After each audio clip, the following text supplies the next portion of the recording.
Mark venue पहुंच जाता है, लेकिन रिसेप्शन में पता चलता है कि इस कंपटीशन के लिए पहले से रजिस्टर करना था और सिर्फ उन्हीं लोगों को अंदर अलाउ किया जाएगा। मार्क को ये बात पता नहीं थी, बेचारा परेशान हो जाता है कि अब क्या करूं। तब एक स्टाफ आकर कहती है कि अब तक डिमित्री नाम का कंटेस्टेंट नहीं आया है, क्या आप में से कोई डिमित्री है? हाँ, ये अच्छा मौका है सोचकर मार्क हाथ उठा देता है कि मैं ही डिमित्री हूँ, मुझे आने में थोड़ी देर हो गई थी। फिर दोस्तों वो मार्क को शेफ का कोड देकर अंदर भेज देती है। सभी लोग पहले से कुकिंग शुरू कर चुके थे, तो मार्क भी जल्दी से जाकर स्टोव जलाने की कोशिश करता है, लेकिन वो चलता नहीं। उससे टेंशन होने लग जाती है कि क्या करूं, लेकिन जहां चाहा वहां रहा। ये सोचकर वो झट से अपनी इंजीनियरिंग की किताब निकालता है और उसके कागज फाड़कर स्टोव पर डाल देता है। फिर एक ब्लो टॉर्च की मदद से उसको जलाने लग जाता है। फिर एक पैन रखकर वो उसी पर ऑमलेट भी बनाता है। अब एक जज वहां पर आता है, तो मार्क एकदम स्टाइल के साथ ऑमलेट टॉस करके शान से जज को दिखाता है। एंड जज भी बहुत इंप्रेस हो जाता है कि वाह, ये तो बहुत ही बढ़िया पका हुआ है, लेकिन तुम्हें इतनी देर क्यों लगी? मार्क कहता है कि असल में मेरा स्टोव जल नहीं रहा था, इसलिए मुझको ऐसा जुगाड़ करना पड़ा और इसी वजह से देर भी हो गई। तो दोस्तों यहाँ पर जज स्पॉट पर ही उसको सिलेक्ट कर देता है और अब मार्क हो गया है सेकंड राउंड के लिए रेडी। वो बड़ा खुश होता है और तुरंत अपनी दादी जी को कॉल करके खुशखबरी देता है कि दादी, मैं अगले राउंड में जा रहा हूँ। वो भी बड़ी खुश होती है। अगले दिन की बात है, सभी को 4-4 लोगों की टीम्स में बांट दिया जाता है। ये एक्चुअली एक टीम टास्क है। मार्क की टीम में उसके अलावा एक कपल होते हैं, आदमी का नाम लुका और उसकी गर्लफ्रेंड का नाम है शिना, और यंग नाम का एक और शेफ भी होता है। तो अब शुरू होता है सेकंड राउंड। सभी जोरों शोरों से कुकिंग करने लग जाते हैं। मार्क की टीम बहुत बढ़िया कुक करती है और आखिर में सिर्फ सॉस डालना होता है, लेकिन उससे पहले मार्क एक बार डिश को टेस्ट करता है तो डिश बहुत ही लाजवाब होता है और मार्क को लगता है कि अगर इस पे सॉस डाला तो इसका ओरिजिनल टेस्ट नहीं रहेगा। तो वो फैसला करता है कि इसमें सॉस नहीं डालना चाहिए, पर होता यह कि उसके साथ ही नहीं मानते यार और गरम गरम सॉस डाल देते हैं। लेकिन मार्क हाथ बीच में डाल देता है कि प्लीज सॉस मत डालो, प्लीज मेरी बात सुनो।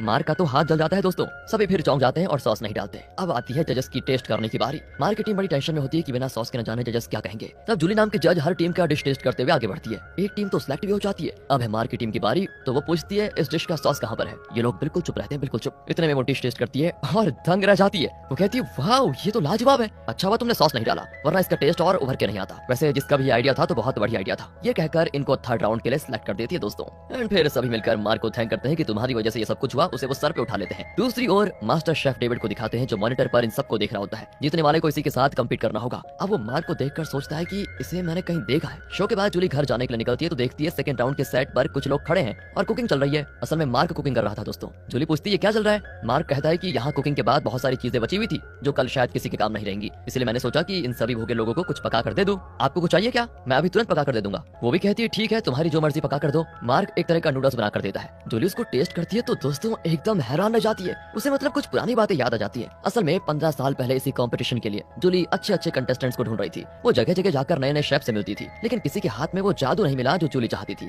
अब एक दिन की बात है कि बारिश हो रही थी और जूली एक अच्छे शेफ की तलाश में एक रेस्टोरेंट के अंदर गई थी। वहाँ एक शेफ पका रहा था, उसका एक छोटा बेटा भी था। जूली कहती है मुझे भूख लगी है, कुछ पका कर देंगे क्या? शेफ भी कहता है कि हाँ क्यों नहीं, थोड़ी देर वेट कीजिए, बस मैं अभी अच्छा सा डिश बनाकर लेकर आता हूँ। कहकर उसने जूली को नूडल्स बनाकर दिया था और अब प्रेजेंट में वही टेस्ट मार्क के नूडल्स में जूली को दिख जाता है, इसीलिए वो हैरान हो जाती है। फिर वो अपने असिस्टेंट से कहती है तुम इस डिमित्री के बारे में पता लगाओ कि वो कहाँ का रहने वाला है, उसकी फैमिली क्या करती थी वगैरह वगैरह। लेकिन दोस्तों सिर्फ हम जानते हैं कि वो मार्क है, डिमित्री नहीं। तो अगले दिन होता है राउंड 3। इसमें 4 टीम्स कम्पीट करेंगी, जिसमें अपनी मार्क की टीम भी है दोस्तों। तो जूली उनको बताती है कि इस राउंड में आप अपनी मर्जी की डिश बना सकते हैं, उसके लिए जो भी इंग्रेडिएंट्स आपको चाहिए आप आराम से खरीद सकते हैं। ये कहकर वो हर टीम को कुछ पैसे देती है। लुक और शिना 2 गट्ठे उठा लेते हैं और अपने डिश के लिए इंग्रेडिएंट्स खरीदने जाते हैं। लेकिन यंग मार्क से कहता है कि सुनो, इस कंपटीशन में ना एक्सपर्ट शेफ आए हुए हैं। अब तक तो हम जीतते आ रहे हैं, लेकिन ये राउंड थोड़ा मुश्किल लग रहा है। मैं तो ये पैसे लेकर भाग जाऊंगा, मस्त आइडिया मेरा, मेरी मानो तुम भी एक गट्ठा उठा लो और चलते बनो। कहकर वो एक गट्ठा उठाकर चला भी जाता है। मार्क भी जरा डगमगा जाता है और सोचता है इन पैसों से मैं दादाजी का कर्ज भी चुका पाऊंगा कि नहीं। वो ज्यादा सोचता नहीं और आखिरी गट्ठा लेकर सीधे एयरपोर्ट चला जाता है। वहाँ टीवी पर एक वीडियो प्ले किया जाता है जिसमें इस कंपटीशन का मास्टर शेफ डेविड ये कहता है कि अच्छे शेफ वही होते हैं जिन्हें अपने कुकिंग पर विश्वास होता है, फिर चाहे कोई कुछ भी कह ले।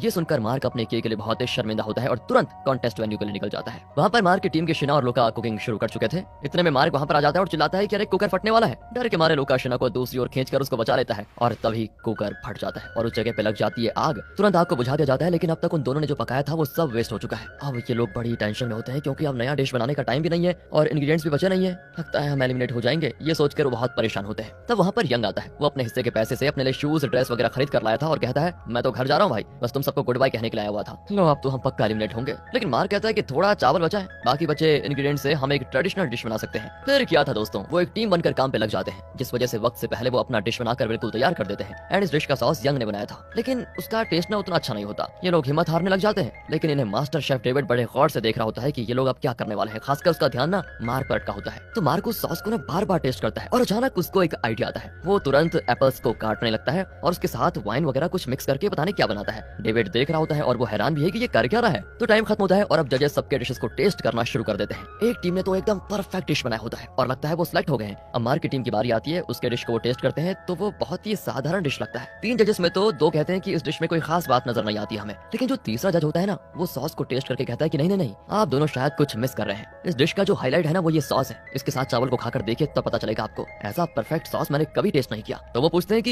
ये सॉस बनाया किसने? मार्क कहता है कि मैंने बनाया है। मैंने फ्रूट्स और नट्स को मिक्स करके उसमें थोड़ा वाइन डाला। बहुत बढ़िया बेटा, तुमने बहुत बढ़िया किया। तुम्हारी टीम भी सिलेक्ट हो गई है। तो यहाँ मार्क की टीम का दूसरा टीम के साथ टाई हो जाता है। तब वहाँ डेविड आता है और कहता है कि तुम्हारी दोनों टीम्स ने बहुत ही बढ़िया कुकिंग की है, लेकिन टाई होने की वजह से हमें एक फैसला लेना पड़ेगा। इन दोनों टीम्स में से जिस टीम्स ने हमारे दिए हुए पैसों में से कम खर्च किए, यानी कम पैसों के मसाले वगैरह खरीदे, उन्हें ही हम सिलेक्ट करने वाले हैं। अब इस पर दोनों टीम्स बड़ी टेंशन हो जाती है, क्योंकि दोनों ने सारे पैसे खर्च कर दिए थे। पर तब मार्क अपने हिस्से के पैसों का इकट्ठा लाकर उनको देता है कि हमने इतने पैसे बचाए। फिर क्या था दोस्तों, मार्क की टीम हो जाती है सिलेक्ट। एक बार फिर मार्क की टीम उसको सर पे उठा लेती है। अगले दिन कंपटीशन का होता है 4th राउंड। अब मार्क की टीम के चारों कंटेस्टेंट्स इंडिविजुअल शेफ बनकर एक दूसरे के साथ कम्पीट करेंगे। होस्ट बताता है कि तुम सभी को नूडल्स बनाना है। तीनों जोश के साथ अपने काम पे लग जाते हैं, लेकिन मार्क न जाने किन ख्यालों में खोया होता है। वो कुकिंग भी नहीं करता। यहाँ तो किसी के समझ में नहीं आता कि आखिर मार्क सोच क्या रहा है। वो काम शुरू क्यों नहीं कर रहा, किसी को पता नहीं चलता। लेकिन तब मार्क को ना अपने पिता की याद आती है। जब मार्क छोटा था तो उसके बर्थडे के दिन उसके पिता ने उसके लिए स्पेशल नूडल्स बनाया था, और वो सोचता है कि वही नूडल्स मैं आज बनाने जा रहा हूँ। ये कहकर वो शुरुआत करता है दोस्तों। अब इसका कुकिंग स्टाइल और नए नए तरीके देखकर डेविड सोच में पड़ जाता है कि ये सबसे अलग है, लेकिन इसने ये सब कुछ सीखा कहाँ से होगा। वहाँ पर कुकिंग खत्म होती है और जूली सबका डिश टेस्ट करती है। सबसे पहले यंग का नूडल्स टेस्ट किया जाता है। मुंह में रखते ही उसको पता चल जाता है कि ये उतना खास नहीं है। फिर लुका के नूडल्स को देखकर वो कहती है नूडल्स तो अच्छे हैं, लेकिन बाल के साथ नूडल्स अच्छे नहीं लगते। असल में उसके नूडल्स में बाल गिरा हुआ था दोस्तों। फिर शिना की बारी आती है। उसका प्रेजेंटेशन देखकर जूली बहुत इंप्रेस हो जाती है, लेकिन कहती है शायद तुमने इस डिश में कुछ मतलब मिस कर दिया है। शिना कहती है नहीं, मुझे पूरा कॉन्फिडेंस है कि मैंने कुछ मिस नहीं किया। तो जूली कहती है नूडल्स खाने के लिए सबसे इंपॉर्टेंट चीज है चॉपस्टिक्स, जो तुम रखना भूल गई।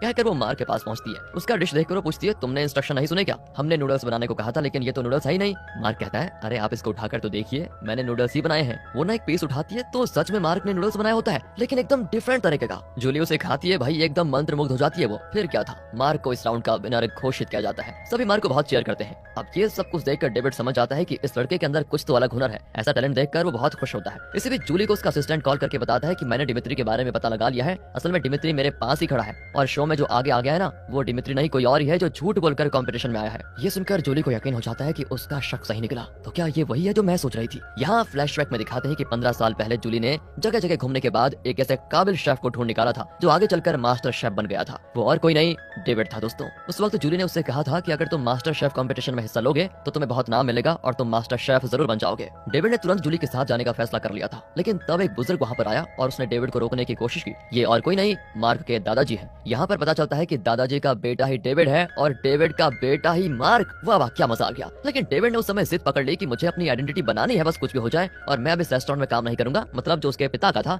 यानी मार्क के दादाजी का था। डेविड की उस समय बस एक ही सोच थी कि मैं मास्टर शेफ कंपटीशन में जाऊंगा। फिर वो अपने पिता के रेस्टोरेंट को छोड़ दिया और मास्टर शेफ कंपटीशन में जीत भी गया। उसके बाद डेविड ने अपने घर यानी दादाजी के घर जाना बंद कर दिया दोस्तों, पता नहीं क्यों। ऐसे में एक दिन दादाजी के रेस्टोरेंट में आग लग गई, जिसमें मार्क जो उस वक्त बहुत छोटा था वो आग में फंस गया। एंड दादाजी को बहुत गुस्सा आया कि डेविड अपने बेटे को देखने तक नहीं आया। तब उन्होंने डेविड को कॉल किया था, लेकिन वो कॉल जूली ने उठाया था। उसने दादाजी से कहा कि डेविड तो अभी एक कुकिंग शो की शूटिंग में है, बाद में कॉल करने को कहूंगी उसको। दादाजी का गुस्सा ना और बढ़ गया। उन्होंने कहा कि मेरे बेटे से कह देना कि उसका बच्चा आग में जलकर मर गया है। ये सुनकर जूली घबरा गई और उसने तुरंत डेविड को ये बात बता दी। डेविड भी तुरंत दादाजी के रेस्टोरेंट में गया, जो कि जली भी थी, और वहाँ पर ना दादाजी थे और ना ही मार्क। डेविड को बहुत दुख हुआ और उसने सोचा कि इस दुर्घटना में मार्क मारा गया और दादाजी कहीं और चले गए, इसलिए वो कभी रेस्टोरेंट में वापस आया ही नहीं। अब तक डेविड को नहीं पता कि मार्क उसका बेटा है दोस्तों। तो आ जाइए प्रेजेंट में। दादाजी को दिखाते हैं जो कि हॉस्पिटल में है। टीवी पर उस शो में जूली को देखकर दादाजी चिढ़ जाते हैं, क्योंकि उनका मानना है कि जूली ने ही उनके बेटे को उनसे अलग कर दिया था, इसलिए वो टीवी ऑफ कर देते हैं। लेकिन तब सच में वहाँ पर जूली आ जाती है। उसको देखकर तो दादाजी सोचते हैं अरे टीवी ऑफ नहीं हुआ क्या। वो फिर टीवी ऑफ करने की कोशिश करते हैं। जूली कहती है मैं सच में आई हूँ अंकल जी।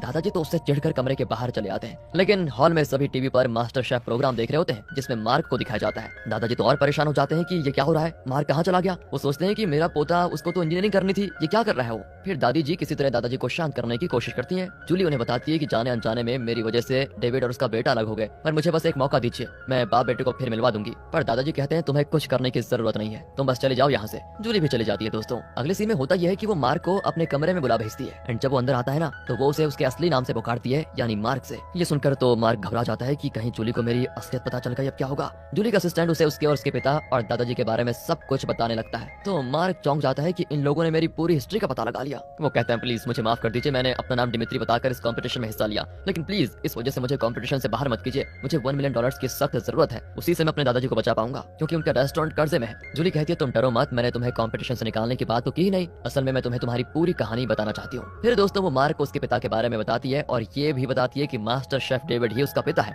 सब कुछ सुनकर मार्क परेशान हो जाता है। वो तुरंत अपने दादाजी को कॉल करके पूछता है कि आपने मुझे मेरे पापा के बारे में पहले क्यों नहीं बताया। दादाजी कहते हैं कि तुम्हारा बाप पैसे और नाम बनाने के चक्कर में तुम्हें मेरे पास छोड़कर चला गया, ऐसे आदमी के बारे में तुम्हें क्यों बताता भला। पर मार्क उनकी एक नहीं सुनना चाहता दोस्तों और गुस्से में अपना मोबाइल फेंक देता है। उसे अभी अकेला रहने का मन करता है। अगले दिन डेविड के साथ मार्क का होता है फाइनल राउंड। यहाँ डेविड को फाइनल्स के लिए सिंगापुर विदा किया जाता है। जूली मार्क को ढूंढती है लेकिन उसका कहीं पता नहीं चलता। उसे टेंशन होने लग जाती है क्योंकि मार्क के बिना फाइनल्स नहीं हो सकता। यही नहीं दोस्तों, उसका मेन मकसद तो यह है कि वो बाप बेटे को मिला दे बस। इसलिए वो मार्क को हर जगह ढूंढने लग जाती है। बारिश बहुत तेज होती है, फिर भी वो पूरे शहर में मार्क को ढूंढने लगती है। अब एक जगह पर ना उसको मस्त नूडल्स की खुशबू आती है। वो देखती है कि एक लड़का नूडल्स खा रहा है। वो उससे पूछती है कि ये नूडल्स तुमने कहाँ से खरीदा। वो भी एक रेस्टोरेंट को दिखा देता है। जूली वहाँ जाती है तो देखती है मार्क वहाँ पर कुकिंग कर रहा है। जूली कहती है अरे तुम्हें फाइनल्स के लिए जाना है और तुम यहाँ क्या कर रहे हो। मार्क कहता है कि मैं अपने पिता का अपोनेंट बनकर फाइनल में नहीं जाना चाहता, मैं उन्हें फेस नहीं कर सकता, आप प्लीज मुझे अकेला छोड़ दीजिए। और यहाँ पर ना जूली को भी बहुत बुरा लगता है कि मेरी वजह से बाप बेटा अलग हो गए। वो अपनी कार में बैठकर बहुत रोती है। यहाँ पर मार्क को भी लगता है कि कहीं मैं कुछ ज्यादा तो नहीं बोल गया। वो बारिश में भीगता हुआ जूली की कार के पास भागता है। उसको देखकर जूली बहुत खुश होती है। अगले दिन फाइनल होता है शुरू। एक और तो डेविड तो दूसरी ओर मार्क खड़े होते हैं और बीच में जूली।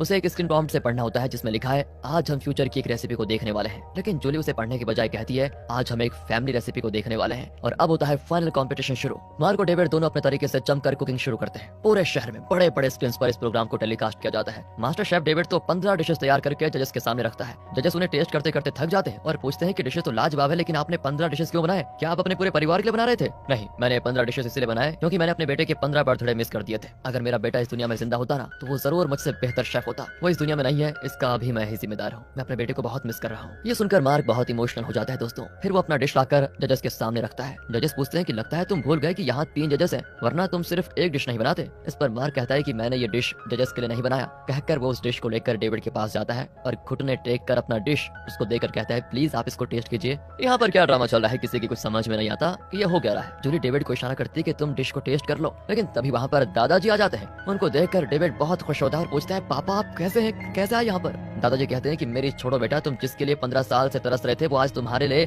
डिश बनाकर लेकर आया है, उसको टेस्ट करके तो देखो। डेविड एकदम चौंक जाता है। मार्क को देखकर उसकी आंखें भर आती है। वो तुरंत उसका डिश टेस्ट करता है और तब उसे उस वक्त की यादें आती है जब मार्क बहुत छोटा था। तब डेविड ने उसको डिशेस के बारे में ही नहीं ये भी सिखाया कि कौन कौन से इंग्रेडिएंट्स होते हैं और हर इंग्रेडिएंट का टेस्ट और स्मेल कैसा होता है, सब कुछ बताया उसने। वो सब कुछ सोचकर फिलहाल डेविड अपने आंसू रोक नहीं पाता। मार्क की आंखें भी नम हो जाती हैं और कई साल के बाद अपने पापा को देखकर वो उसके